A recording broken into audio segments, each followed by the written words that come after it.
rejoint d'abord David qui vous attend pour un débrief des dernières tendances et actus du Japon.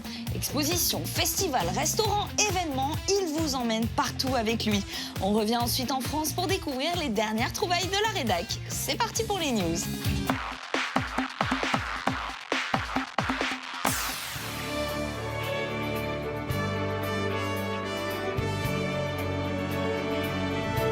Konnichiwa, salut à tous. Aujourd'hui, nous sommes à Tokyo, au musée d'art Mori, et je vous emmène dans une exposition plutôt astronomique, Uchu to Geijitsu Ten.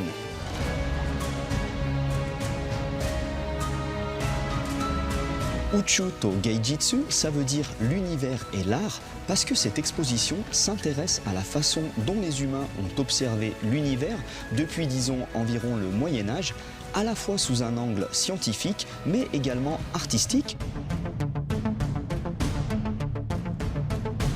Derrière moi, il y a une très belle pièce. Il s'agit d'un rouleau original de la période Edo, donc il y a à peu près 300 ans.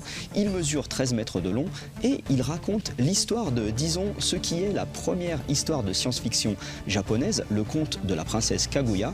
Pour résumer, un jour, un vieil homme et sa femme trouvent une petite fille dans un bout de bambou.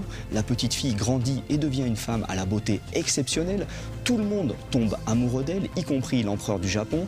Mais malheureusement, elle doit retourner sur la Lune parce que c'est là d'où elle vient.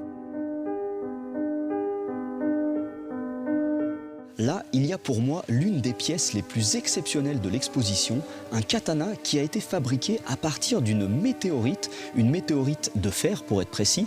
Alors, elle a été réalisée en 1898 par un artiste qui s'appelle Okayoshi Kunimune et ça a été très dur à faire, il a fallu plus de 3 semaines de travail, mais le résultat est splendide et d'ailleurs ce katana a été baptisé étoile filante. Me voici dans la pièce consacrée au futur de l'humanité et derrière moi, il y a une très belle œuvre d'un artiste qui s'appelle Sorayama Hajime.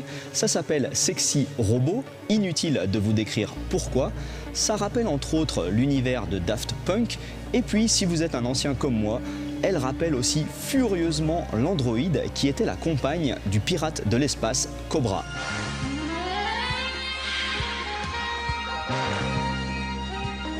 Là, je suis devant l'entrée d'une installation assez particulière, alors je ne rentre pas dedans pour pas déranger.